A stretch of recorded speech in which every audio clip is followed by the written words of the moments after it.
trickster with the uncanny ability to run really quick. Wanna see me run to that mountain and back? You wanna see me do it again? Hello everybody, and welcome to part 4 of Plants vs. Zombies with Shadow Plants only. Last episode we banned using Moonflower outside of allotted sun production days, and days where it's absolutely needed, and we got through the world's Lost City, Far Future, and Dark Ages, putting us over the halfway point. It's only downhill from here now, but unfortunately we have most of the harder worlds still ahead of us. And getting started, we load into Neon Mixtape Tour, which of course isn't anything special just starting out, but will quickly escalate into something more difficult. But there's no general map alterations that are made here, excepting how the music affects the zombies, so my general strategy is just going to be going straight for 2 Gloom Vines in the center of the map, and upgrading them with either Dusklobbers or Shadow Pea Shooters as I see fit. Dusklobbers being weaker but covering 3 whole lanes, and Shadow Pea Shooter only covering 1 lane, but able to significantly decimate that lane, most of the time completely solo. This wasn't exactly a cakewalk though, with me losing my first day on day 4, but we quickly corrected that error and was still able to move on. Day 5 is our first guard mission, though Gloomvine makes this entire fight pretty much completely trivial, as it connects perfectly with Fat Beat, basically just more than doubling its damage on top of its slow. Day 6 is a conveyor belt mission that poops really loudly. Day 7, on top of the punk rock workers who kick plants out of their way, we are introduced to the roller skater zombies, who on top of instantly destroying plants they hit, but also acting like a living shield to zombies behind them. Definitely one of the more annoying variants, but simultaneously not the worst. By far, though, even early on, we did end up restarting it, which concerned me slightly given what we could expect for later days, but second time around we got through it just fine. Day 8, we go to war with whole hordes of punk rockers and a handful of roller skaters. Hardly that much of a bad world though, as our Gloomvines, Dusklobbers, and honestly pretty much most stuff that's Shadow Plant being AoE, we are able to first try it without it being slightly close. Day 9 was produce X amount of sun, but it was also survive with the given plants, so I told the X amount of sun to shove their sun up their lawnmower until they shadow plant all over the zombies' punk rock. Please, go slow.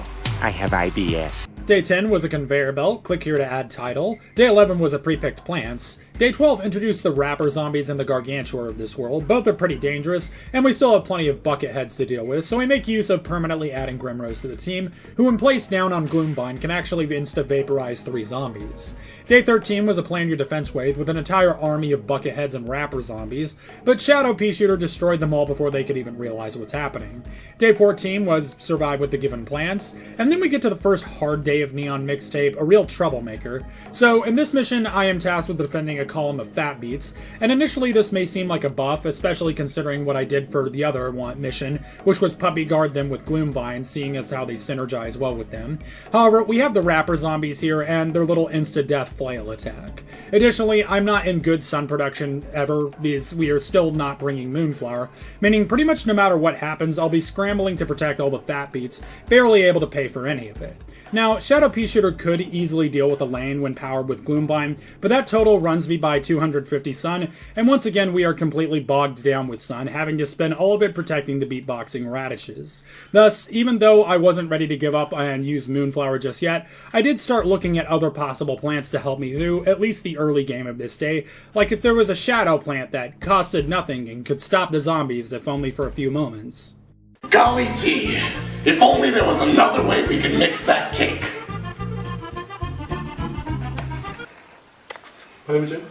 Now, this was actually funny because I did go to the trouble of unlocking the concealment for this mission, but after I did, I decided that I wanted to make sure that I was absolutely certain that I couldn't do it without it, and 3 tries later, I don't know what came over me, but I finally locked in and actually beat the mission without having to use it at all. We added on the benches now if I did end up needing it, but for now we were actually in really good shape again.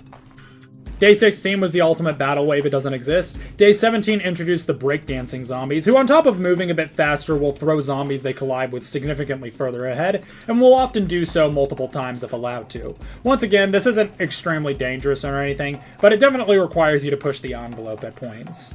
And largely it just went on like this for the next few days, with me not struggling much until we get to day 20, which I did end up failing the first time. Fortunately though, I was able to get it virtually perfectly the next time around.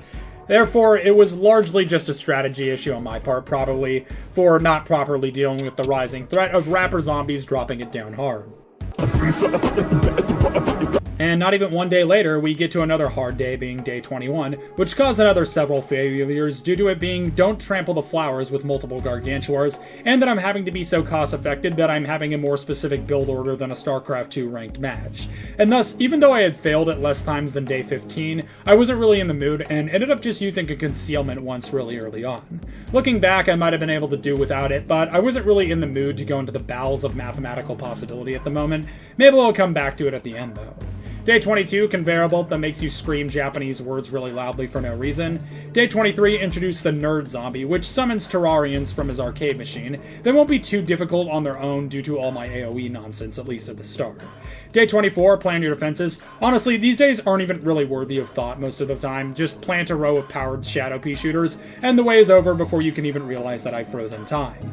Day 25 reveals how invaluable of an asset plants like Gloomvine are, just not only to powering plants, but dealing with nerd zombies, as long as I have something to protect their lane, they can just slowly and effortlessly whittle down their 2 adjacent lanes, sometimes even including bucket heads.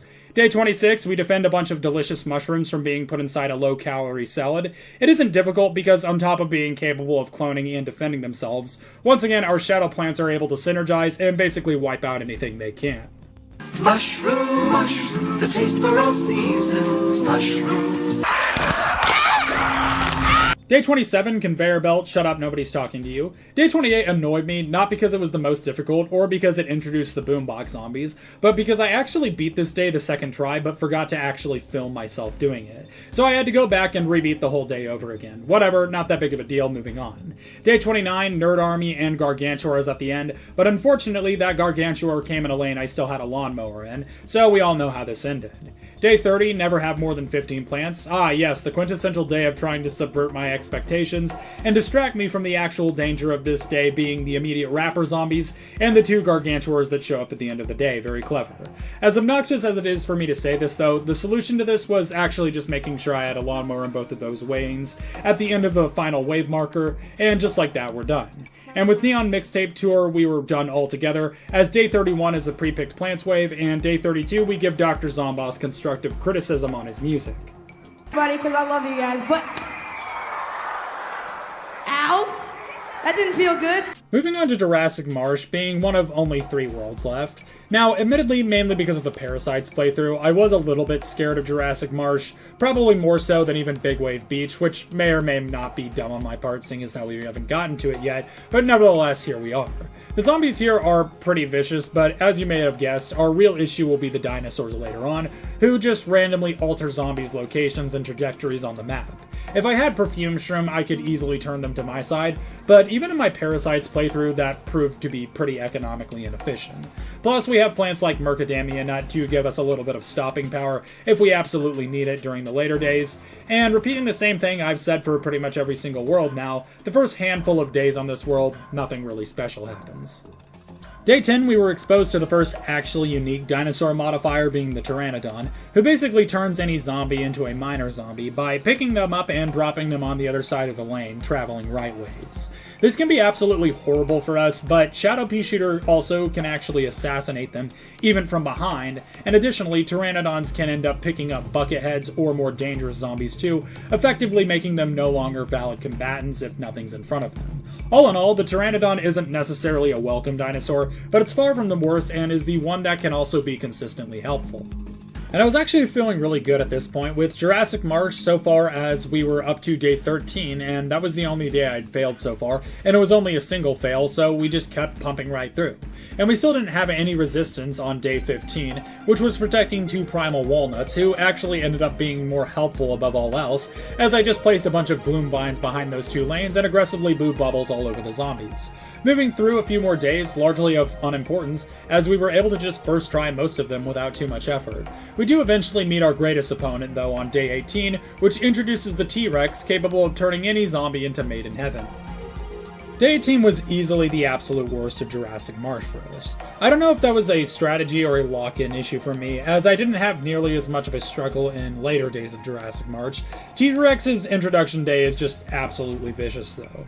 I've already went into detail on how dangerous the T-Rex and one other dinosaur is, but the T-Rex is actually a bigger threat to me in regards to shadow plants, as what it does, which causes a speed buff to all zombies in that lane until they collide with a plant.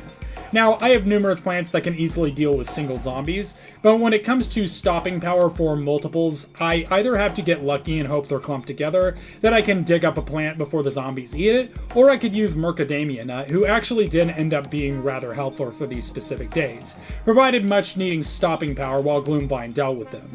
I did want to bust out Concealment, but I had a feeling that I would probably need it consistently in at least one of the 2 remaining worlds, and I wanted to save its thumbnail spot for the finale. We do eventually get it though, with me using the Mega Brain strategy of pausing the game right when a wave comes so I can see where the T-Rexes are and plan my defense accordingly. 脅威ではあるが余地ができている。俺には乗り越えられないことではない。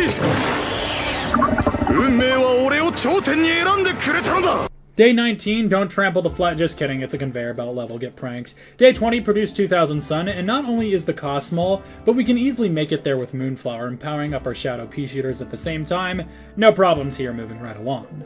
Day 21 introduces the Jurassic Bully, who is immune to being knocked back, and is also physically healthy enough to withstand a whole Shadow Shroom poison. The knockback really isn't a factor for us though, so it just gets treated as a really high health zombie, while this Raptor forces this one to Bully to become Sisyphus. Day 22, plan your defense and defeat the oh hey, look at that, we're already done. Day 23, we do fail this the first time, largely just due to economic constraints, but second time around we just change our strategy a little bit, and we're able to use our resources more sparingly, along with the lawnmowers at the end, and then we're done. Day 24, the zombies begin their mass production of the Jurassic Bully, making sure to put one on every single lane at the final wave, but we just get to Gloomvine, Dusklobber to bomb them all back to the Stone Age, even though they're kind of already there, and we move right along. Day 25 introduces the other big dangerous dinosaur, being the Ankylosaurus, who instead of giving speed boost, just punches a zombie all the way down the lane, though knocking a plant back if it collides with one. This was the most dangerous dinosaur in my Parasites playthrough, but we managed to get past it after only the second attempt, and we moved right along. Day 26, don't plant on the mold colonies. It is intimidating because Ankylos are trying to knock the zombies back, but there's not really that much of a horde to stop me, so we're actually able to first try it. And day 27 is survive with the given plants. What happened?